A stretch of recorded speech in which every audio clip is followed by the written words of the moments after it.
Assalamualaikum warahmatullahi wabarakatuh. Alhamdulillah, nahmaduhu wa nasta'inuhu wa nastaghfiruh wa na'udzu billahi min shururi anfusina wa sayyiati a'malina. May yahdihillah fala mudhillalah wa may yudlil fala hadiyalah. Asyhadu an la ilaha illallah wahdahu la syarikalah wa asyhadu anna Muhammadan abduhu wa rasuluh. Ya ayyuhalladzina amanu ittaqullaha haqqa tuqatih wa la tamutunna illa wa antum muslimun, amma ba'du. Para pemerhati roja, kaum muslimin dan juga muslimat yang dimuliakan Allah, alhamdulillah, segala puji hanyalah milik Allah, Rabb semesta alam. Selawat dan salam untuk Nabi kita Muhammad sallallahu alaihi wasallam, keluarga beliau, sahabat beliau, dan umat beliau sampai hari kemudian. Para pemerhati roja, kaum muslimin dan muslimat yang dimuliakan Allah, pada kesempatan siang ini kita kembali bertemu. Kita akan melanjutkan pembahasan yang kita ambil dari buku Talbis Iblis, tulisan Ibnul Jauzi. Kita sampai pada talbis iblis terhadap kaum sufi dalam hal makanan, ya, yaitu ini salah satu kebutuhan manusia sebenarnya, yang mana Allah Subhanahu wa Ta'ala telah memberikan panduan secara umum tentang masalah ini. Allah berfirman, kulu washrobu wala tusrifu. Makan dan minum, tapi jangan berlebih. Maka Allah halalkan apa-apa yang ada di muka bumi ini untuk manusia, kecuali yang diharamkan. Maka makanan yang dihalalkan itu lebih banyak daripada yang diharamkan. Karena itu untuk keperluan dan kepentingan kebutuhan manusia. Maka Allah perintahkan untuk makan dan minum, untuk maslahat diri mereka. Demikianlah Nabi SAW. Beliau juga seperti halnya manusia lainnya. Beliau juga makan dan minum. Ya, beliau makan makanan yang biasa dimakan oleh manusia. Karena beliau bukan malaikat, beliau adalah manusia biasa yang diciptakan dari tanah dan perlu makan, perlu minum. Maka diriwayatkan bahwa Nabi menyukai beberapa jenis makanan misalnya. Nabi menyukai makanan yang manis-manis. Nabi mengatakan, ni'mal idam al-khal.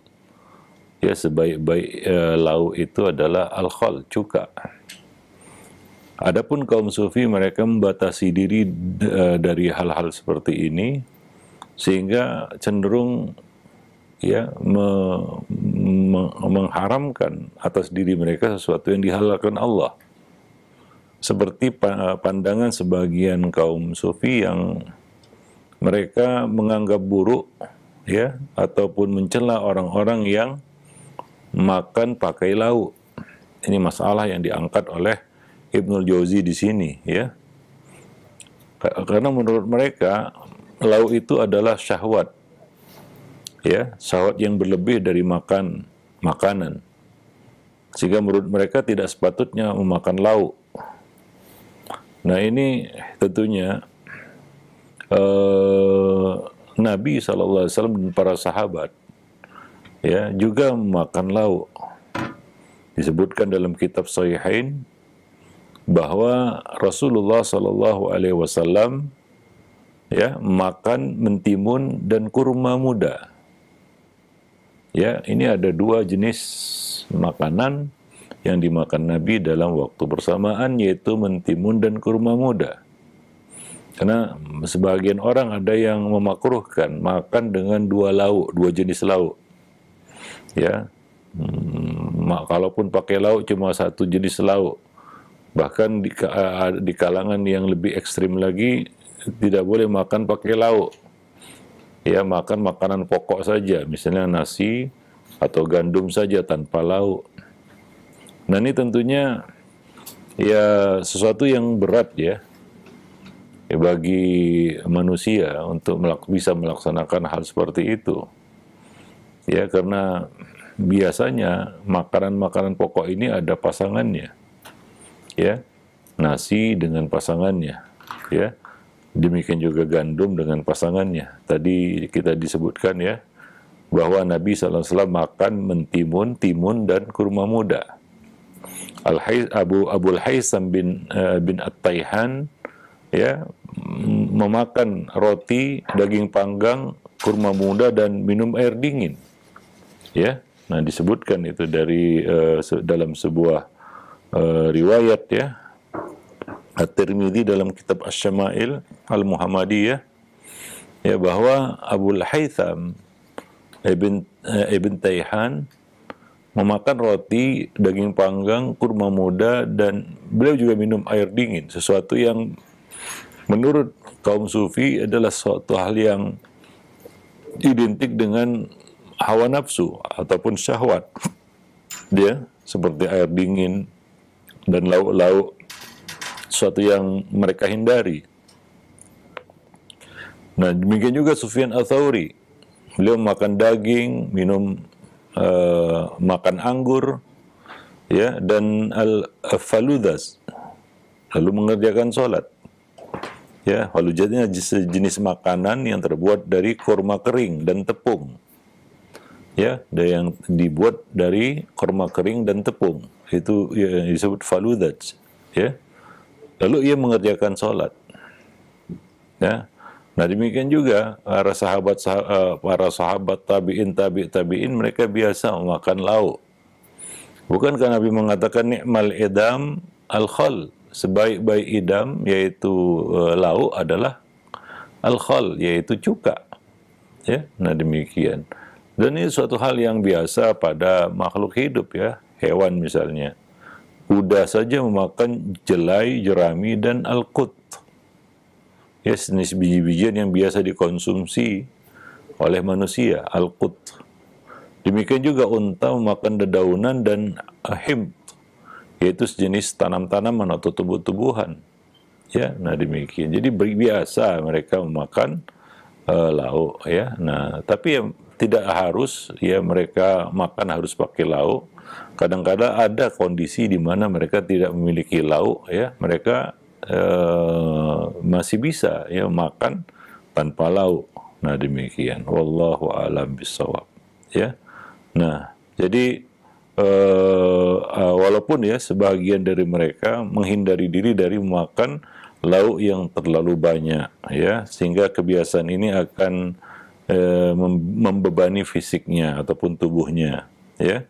Nah, demikian juga ya mereka menjauhi ya makan makanan yang menjadi pemicu rasa ngantuk ya. Nah, demikian sehingga ya tidak mengganggu aktivitas ibadah dan menuntut ilmu mereka. Wallahu a'lam bishawab. Nah, demikianlah cara para salaf ya menjauhi dan menghindari syahwat yang buruk ya. Bukan dengan menghindarinya sama sekali, tapi juga tidak larut dan tenggelam dalam syahwat itu sama sekali ya, ataupun melampiaskannya berlebihan.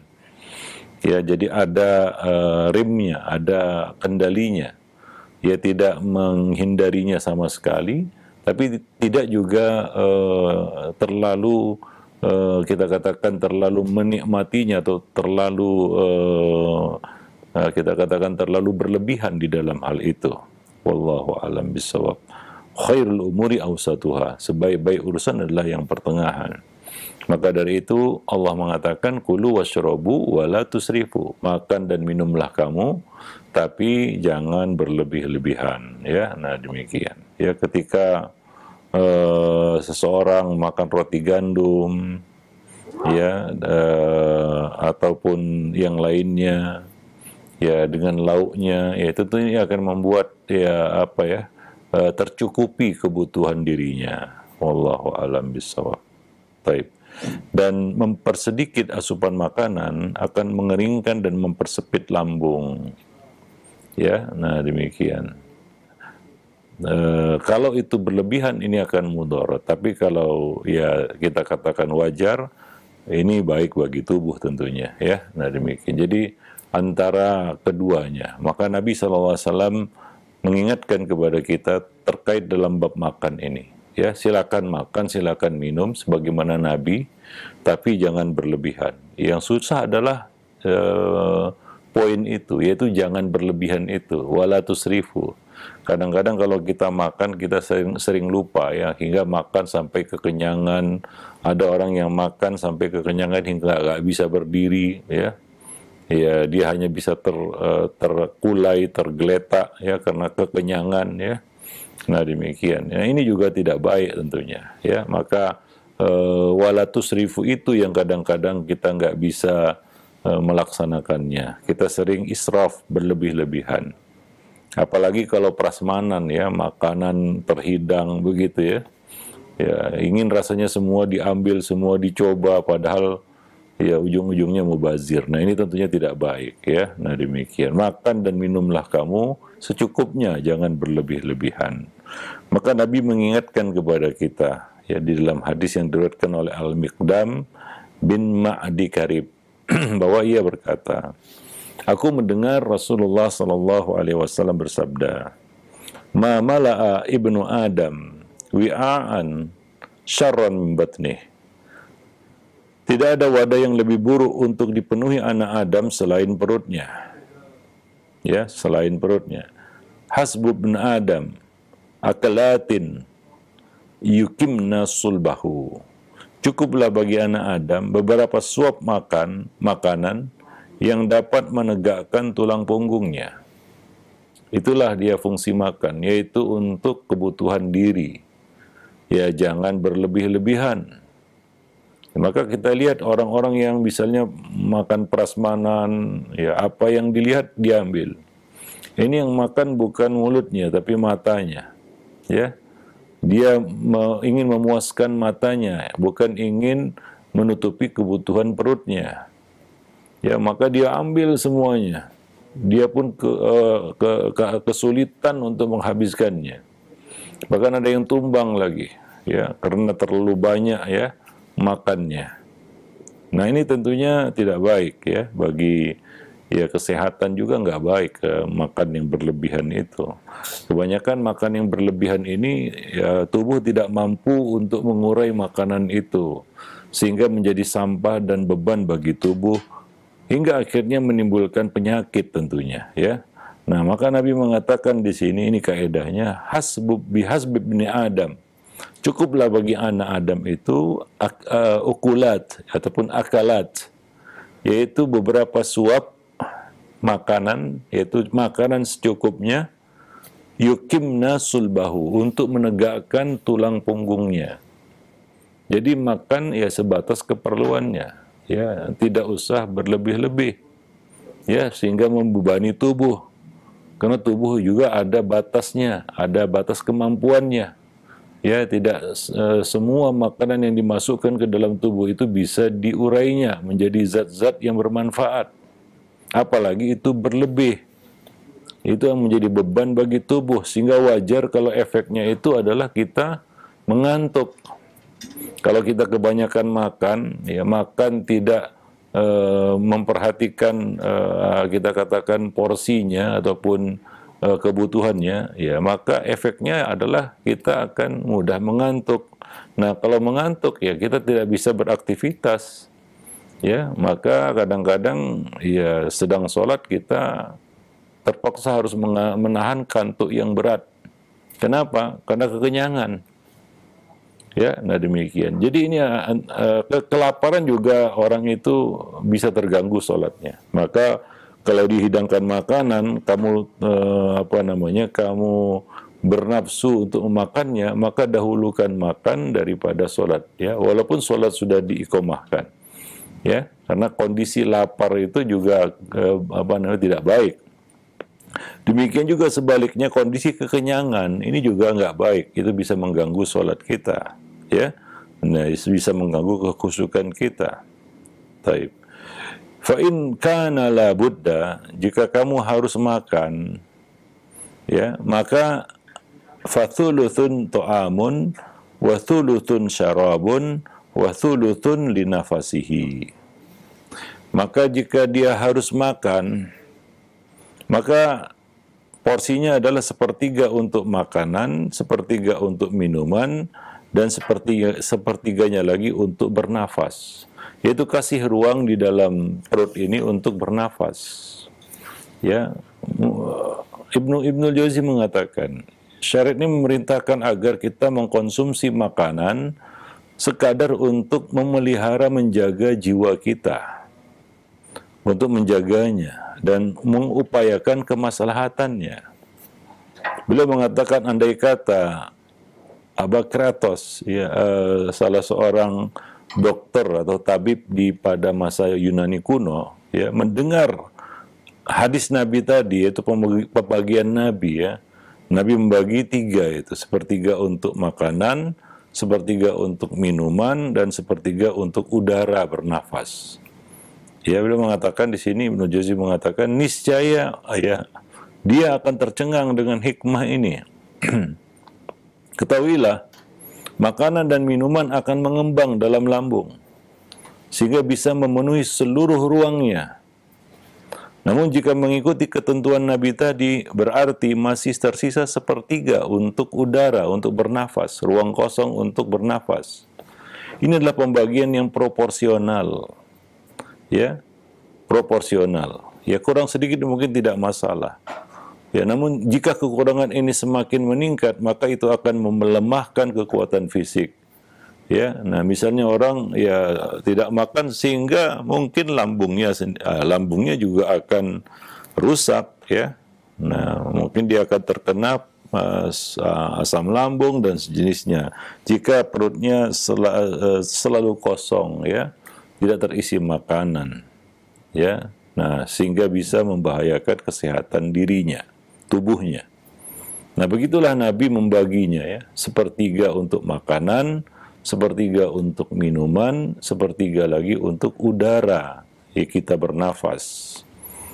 Taib. Jadi Rasulullah SAW telah memberikan kepada kita teladan, ya, di dalam bab makan dan minum ini, ya. Nah, mengikuti tadi ketentuan yang telah disebutkan Allah Subhanahu wa taala di dalam Al-Qur'an. Kulu washrabu wa la tusrifu. Ya, kalau kita perhatikan ayat tadi, kulu washrabu wa la tusrifu, bagian yang paling berat adalah wa la tusrifunya. Di sini ada 3 perkara, ya, makan, minum, jangan berlebihan. Ya, ada perintah makan, perintah minum, ini nggak susah lah. Siapa yang susah disuruh makan dan minum, kan begitu, ya. Tapi disuruh wala tusrifu, jangan berlebihan, ya. Nah, ini yang kadang-kadang lupa. Ya, orang nggak akan lupa makan dan minum. Kalau lapar ya dia makan, kalau haus dia minum, itu ada sensornya dalam tubuh. Ya, tapi kadang-kadang dia lupa. Walaupun ada sensornya dalam tubuh, ya. Ya, di mana tubuh sudah berkata cukup, ya. Kalau kita makan berlebihan, maka sebenarnya ada sensor pada tubuh ini yang mengatakan kepada kita sudah cukup. Tapi kadang-kadang ini yang susah. Kalau kita mengikuti hawa nafsu, maka kita akan makan sampai mungkin perut ini menggembung, kenyangan, mudarat, ya. Nah, maka bagian yang susah itu dalam firman Allah Subhanahu wa taala, kulu washrabu wa la tusrifu, adalah bagian wa la tusrifunya. Kalau bagian kulu washrabunya, mudah-mudahan itu nggak ada yang sulit untuk melakukannya. Ya, nah nggak disuruh pun dia makan dan minum. Tapi apakah tanpa disuruh untuk berhenti dia akan berhenti makan? Ya, kadang-kadang ya sudah disuruh berhenti makan pun dia masih cari makanan. Ya, nah ini yang susah, yaitu melaksanakan firman Allah wala tusrifu ini, jangan berlebihan. Kita kadang-kadang seringnya lupa. Sudah kekenyangan pun kita isi terus. Ya, kita isi terus. Kadang-kadang ya itulah dia nafsu, ya, syahwat. Ya. Kita tak perlu makanan itu, tapi kita ambil juga, kita makan, kita masukkan ke mulut kita juga. Sehingga ya mata sih puas, lidah sih enak mencicipi makanan, tapi perut, tubuh kita mungkin sudah tidak mampu lagi. Ya, sehingga efek yang buruk yang muncul, yaitu misalnya kita ngantuk ataupun kita menjadi nggak berdaya, atau boleh jadi ya, tubuh gagal memproses, mengurai makanan itu menjadi zat-zat yang bermanfaat. Nah, tentunya ini akan menjadi sampah dalam tubuh kalau gagal diurai. Dan ini yang menyebabkan penyakit-penyakit ya yang diderita oleh manusia. Ya, sebagai contoh kanker, tumor dan lain sebagainya. Itu mungkin sisa-sisa makan yang tidak terurai oleh tubuh. Apalagi memakan zat-zat makanan yang mudorot, yang tidak boleh dimakan, ya, maka bisa timbul hal-hal seperti itu. Nah, demikian. Jadi ini yang perlu diperhatikan ya, bahwa Islam sangat detil mengatur kehidupan manusia, sampai urusan makanan itu diatur sedemikian rupa. Ya, maka ya kita katakan tidak tepat ya kalau sebagian orang mengatakan kalau makan jangan pakai lauk misalnya. Ada juga yang seperti itu ya, mutih misalnya. Ada orang yang katanya puasa mutih ya. Ini nggak ada puasa seperti ini dalam Islam. Maksudnya makan yang putih-putih aja, makan nasi putih, air putih, ya tidak makan lauk, ya tidak makan daging, ya tidak makan sayuran, ya. Ya, karena bagi mereka itu bisa membebani jiwa. Ya kita katakan ini bertentangan dengan pedoman salaf ya. Bahkan dengan pedoman Nabi. Nabi juga makan lauk. Ya, Nabi juga menikmati lauk. Ya, nah demikian. Jadi nggak masalah makan lebih dari satu lauk, nggak jadi masalah. Cuma satu aja, jangan berlebihan. Makan satu lauk pun kalau berlebihan nggak baik. Banyak lauk tapi nggak berlebihan, ya nggak jadi masalah juga.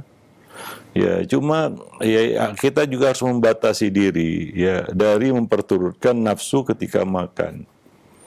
Ya sehingga ada orang yang kalau nggak ada lauk nggak mau makan. Nah ini juga keliru ya. Nah kita harus membiasakan diri kondisi di mana mungkin lauk kita cuma nasi dan garam. Mungkin nggak ada lauk yang lain. Maka jangan memaksakan diri untuk mencari lauk yang enak, yang lezat. Kalau nggak ada itu kita nggak mau makan. Ya seperti sebagian orang ya yang makannya itu pilih-pilih ya. Nah demikian. Ini juga ya kita katakan membebani dan kita katakan membebani diri kita sendiri tentunya. Taib. Nah kemudian berikutnya adalah talbis iblis terhadap kaum sufi di dalam rasa lapar. Ya, bahkan sebagian mereka ada yang menjadikan lapar itu sebagai satu bentuk ketaatan, taqarrub ilallah subhanahu wa ta'ala dengan lapar. Pertanyaannya, apakah benar lapar itu adalah suatu kondisi yang dipilih ya, disengaja? Atau ya itu bukan kondisi yang seharusnya kita pilih. Namun jika kita menghadapi kondisi lapar, kita harus sabar. Apakah muslim boleh melapar-laparkan dirinya hingga betul-betul lapar? Ya. Sehingga mungkin dia tidak mampu berdiri, tidak mampu bergerak karena lapar. Ya, nah tentunya ini adalah suatu talbis iblis terhadap kaum sufi, yaitu mereka menjadikan lapar itu sebagai bentuk mendekatkan diri kepada Allah Subhanahu wa taala. Ibnu Jauzi mengatakan, ketahuilah para sufi hanya memerintahkan kalangan muda dan para pemula untuk mempersedikit makan. Ya padahal sesuatu hal yang paling membahayakan bagi para pemuda adalah lapar. Orang tua lapar, ya udah, dia bisa apa? Ya paling bersabar, ya sambil memegang perutnya, nggak berdaya karena dia nggak punya tenaga. Tapi bagi anak muda lapar ini berbahaya. Ini berbahaya. Ya, lapar itu bisa menyulap seseorang menjadi buas, merubah seseorang menjadi ganas. Apalagi dia punya kekuatan. Misalnya dia adalah seorang anak muda, maka kondisi lapar ini bisa jadi bahaya baginya. Nah demikian. Wallahu a'lam bishawab. Ya, nah. Sementara orang tua umumnya mampu menahan lapar ya, menahan rasa lapar. Maka dari itu ya di dalam bab syahwat juga Nabi membolehkan seorang yang sudah lanjut usia mencium istrinya di siang hari bulan Ramadan. Tapi Nabi melarang para pemuda untuk melakukannya. Kenapa? Karena orang tua amlaku li'irbihi. Orang tua ini lebih mampu untuk mengendalikan syahwatnya. Pada umumnya seperti itu ya. Usia itu memang semakin tinggi usia itu, maka ya semakin berkurang juga kemampuan, ya. Nah, jika ya dia punya kemampuan ya untuk melakukan hal-hal yang buruk ya karena dorongan lapar, nah ini menjadi suatu hal yang bahaya bagi anak muda ya. Nah, demikian juga ya Nabi melarang anak muda untuk mencium istrinya. Kenapa? Karena mungkin dia tidak punya kemampuan untuk menahan syahwatnya seperti yang dimiliki oleh para orang tua. Maka bahaya bagi mereka. Ya, mungkin mereka bisa jatuh pada hal yang dilarang, yaitu mendatangi istri di siang hari bulan Ramadan. Ya, maka Aisyah heran ketika Nabi memberikan keringanan kepada orang tua untuk mencium istrinya, sementara anak muda yang bertanya hal yang sama, Nabi melarangnya. Nabi menjelaskan kepada Aisyah bahwasanya orang tua lebih mampu menahan nafsunya. Ya, jadi dalam kondisi lapar, orang tua mungkin dia bisa lebih sabar. Ya, lebih bisa menahan diri ya, lebih bisa untuk menahan kita katakan laparnya. Beda dengan anak muda. Ini bisa menjadi satu yang membahayakan bagi mereka. Baik. Nah, begitu pula dengan kalangan parubaya. Adapun para pemuda, mereka cenderung tidak bisa menahan rasa lapar. Ya. Nah, demikian. Penyebabnya adalah suhu panas dalam tubuh pemuda.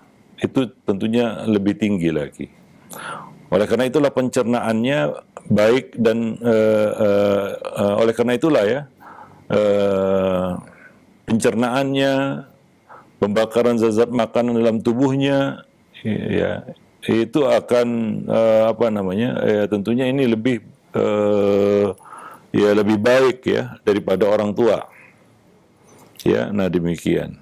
Sehingga pemuda memerlukan banyak makanan atau banyak makan.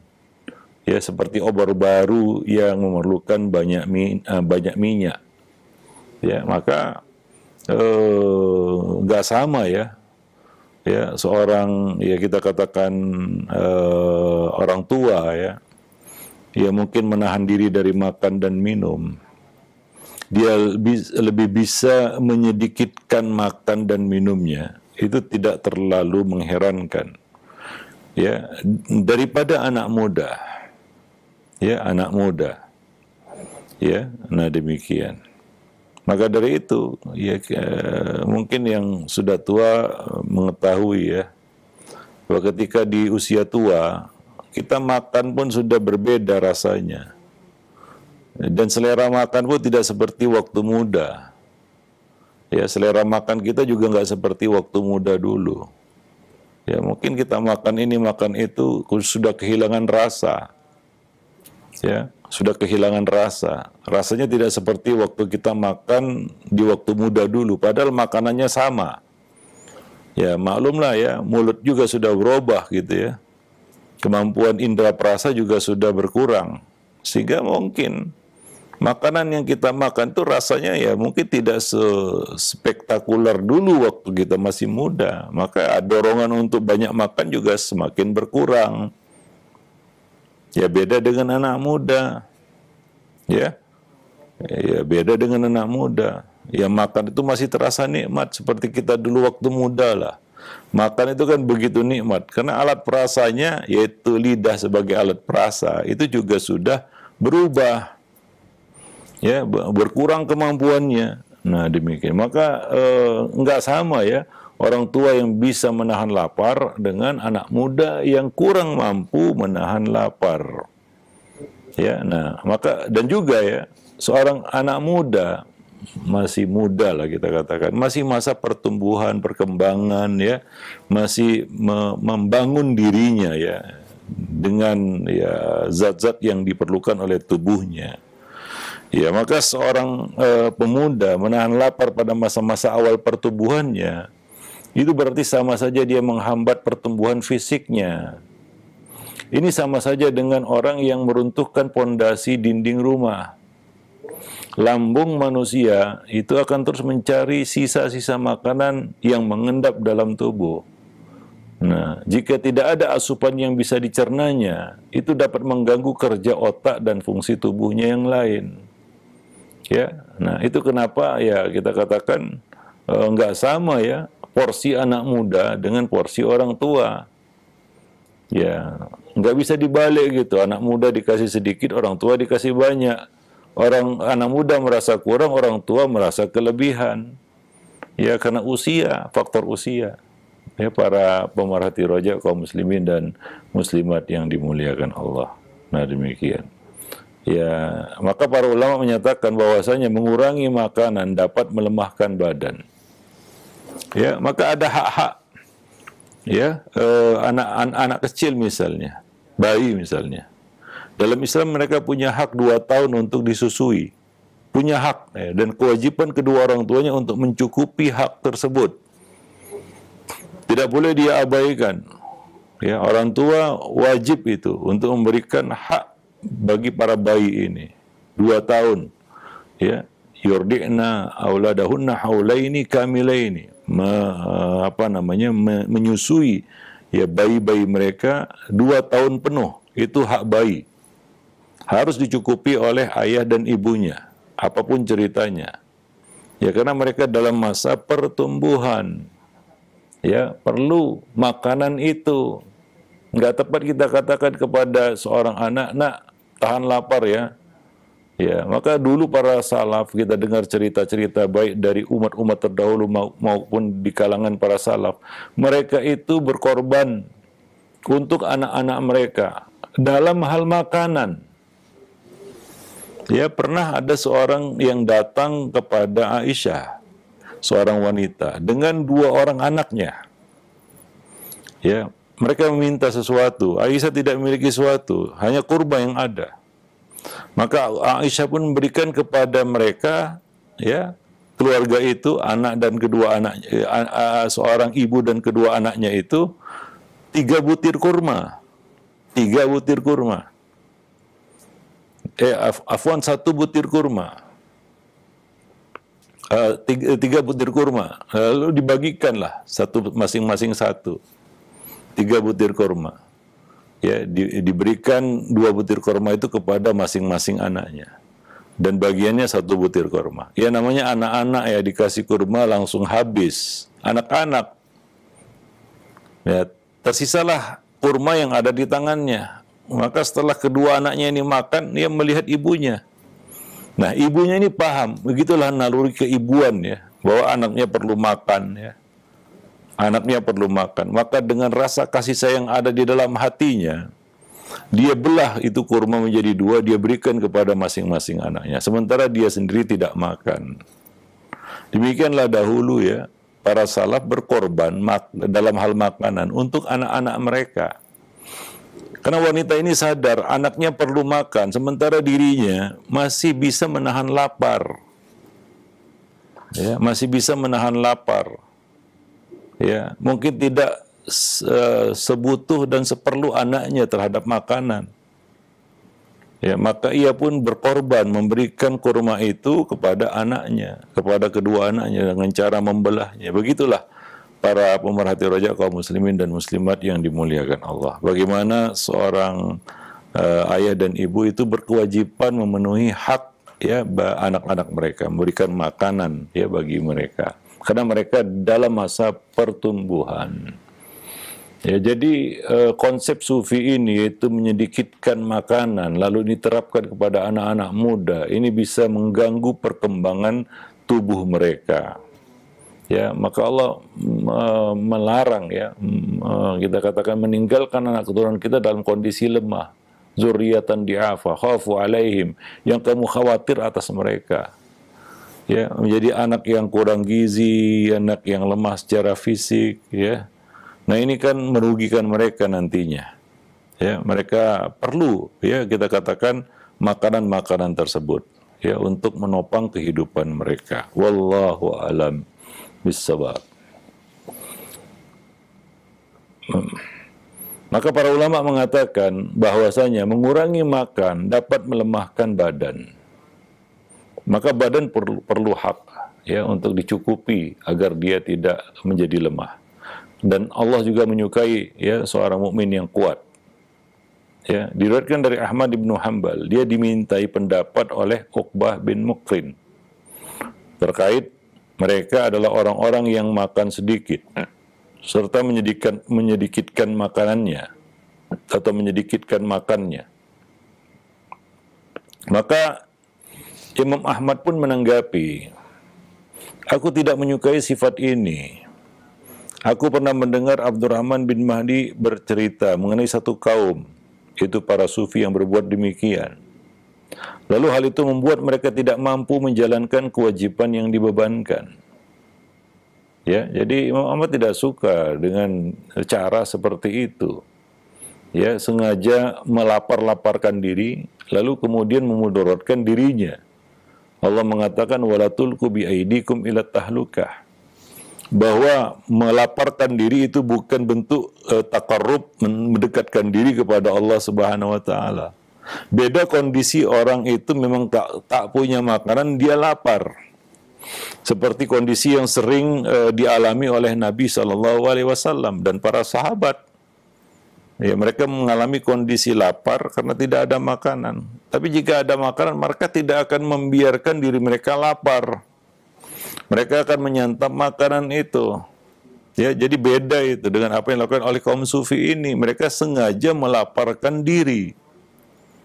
Ya, sengaja melaparkan diri. Kita sudah sampaikan sebelumnya bahwa ibadah puasa sekalipun yang menahan diri dari makan dan minum, itu juga bukan berarti kita melapar-laparkan diri dengan puasa tanpa sahur dan menunda-nunda berbuka. Ya, nah demikian. Memang salah satu efek ibadah puasa itu lapar, karena kita tidak boleh makan dan minum di siang hari. Ya, itu efek ibadah puasa. Bukan ibadah puasa itu ibadah melaparkan diri. Itu adalah satu pandangan yang keliru, berbeda itu. Ya, jadi kita puasa itu bukan ibadah lapar, bukan. Itu salah satu ya, akibat ya kita menahan diri dari makan dan minum dari mulai terbit fajar sampai terbenam matahari. Ya, namun bukankah sebelum terbit fajar kita dianjurkan untuk makan sahur? Bahkan diakhirkan. Bukankah begitu terbenam matahari kita dianjurkan untuk segera berbuka? Jangan menunda-nundanya. Ya. Jadi bukan ibadah untuk melapar-laparkan diri seperti yang dilakukan oleh kaum sufi. Mereka sengaja melaparkan diri sementara mereka mampu makan, mereka bisa makan, bukan nggak bisa. Ya, nah demikian. Diriwayatkan dari Daud bin Subai, ia bercerita, aku berkata kepada Abdurrahman bin Mahdi, wahai Abu Sa'id, di negeri kita ini ada para sufi. Maka Abdurrahman menasihati, janganlah kamu mendekati mereka, sebab kami mengetahui sebagian di antara mereka menjadi gila karena cara hidup seperti itu, dan sebagian lagi menjadi zindik. Ya, karena kita katakan ritual-ritual yang tidak ada tuntunannya dan cenderung menyiksa diri. Ya, dan sebagian dari mereka gak mampu, sehingga berakhir dengan ya, suatu hal yang tragis, yaitu menjadi gila. Ya, sebagian lagi ya lebih tragis lagi yaitu menjadi zindik. Wallahu alam bishawab. Ya, diriwayatkan dari Al-Marwazi yang mengisahkan, aku mendengar Abu Abdullah Ahmad bin Hanbal berkata, pada saat ada seorang yang mengadu kepadanya, sudah 15 tahun jiwaku dikuasai iblis. Kerap aku merasakan was-was yang membuatku memikirkan tentang Allah. Maka Imam Ahmad pun menekankan, mungkin ini karena kamu terus-menerus berpuasa. Berbukalah, makanlah sesuatu yang berlemak. Ya, artinya apa? Mungkin karena kamu terlalu menyiksa diri, ya, nggak makan, nggak minum, akhirnya ya pikiran pun menjadi nggak normal.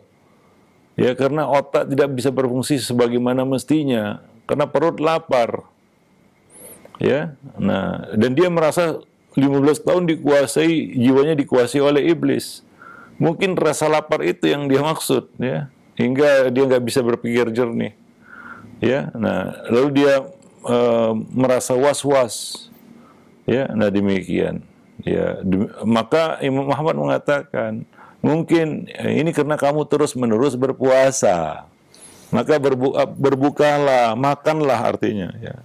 Makanlah sesuatu yang berlemak, kata Imam Ahmad. Wallahu alam bisa. Sama itu, ada orang yang temperamental, marah-marah di usia mungkin yang nggak muda lagi. Harusnya usia-usia senja seperti itu dia lebih santun, kan begitu ya. Nah, tapi orang ini menjadi temperamental di ujung usianya. Maka mungkin ini pengaruh makanan. Coba periksakan kolesterolnya, jangan-jangan tinggi itu, semuanya tinggi, asam urat tinggi, gula darah tinggi, kolesterol juga tinggi, semuanya tinggi, dia jadi darah tinggi, akhirnya temperamental, kan begitu ya. Jadi mempengaruhi kebanyakan ya, dan mengkonsumsi makanan-makanan yang kita katakan berbahaya bagi tubuh itu juga memudaratkan. Nggak makan, ya itu juga memudaratkan juga, sehingga orang itu tidak bisa berpikir jernih, karena lapar itu adalah seburuk-buruk teman tidur, ya, bi'sad daji', ya. Nah, disebutkan kefakiran, ya, kekurangan itu adalah seburuk-buruk tempat teman tidur. Ya, kita nggak akan bisa tidur kalau kondisi perut kita sangat lapar. Kita nggak bisa berpikir jernih kalau kondisi kita sangat lapar. Demikian juga kita nggak bisa beribadah kalau kondisi kita sangat lapar. Ya, maka kata Imam Ahmad di sini, makanlah, berbukalah. Kalau kamu puasa, berbuka, jangan puasa terus-menerus. Ya, makanlah makanan yang bergizi juga, makanan yang berlemak, yang memang itu semua dibutuhkan oleh tubuh. Ya, wallahu a'lam bishawab. Nah, demikian para pemerhati roja kaum muslimin dan muslimat yang dimuliakan Allah. Jadi ini berkaitan dengan ritual rasa lapar yang dilakukan oleh sebagian kaum sufi. Kita katakan itu bukan bentuk taqarrub ilallah. Tidak ada di dalam sunnah Nabi mendekatkan diri kepada Allah, ya, ibadah dalam bentuk melapar-laparkan diri, ya. Wallahu a'lam bishawab. Hatta puasa sekalipun itu bukan ibadah melapar-laparkan diri, ya, karena ada makan sahur, ada berbuka. Wallahu a'lam bishawab. Subhanakallah bihamdik, asyhadu an la ilaha illa anta, astaghfiruka wa atubu ilaik. Assalamualaikum warahmatullahi wabarakatuh.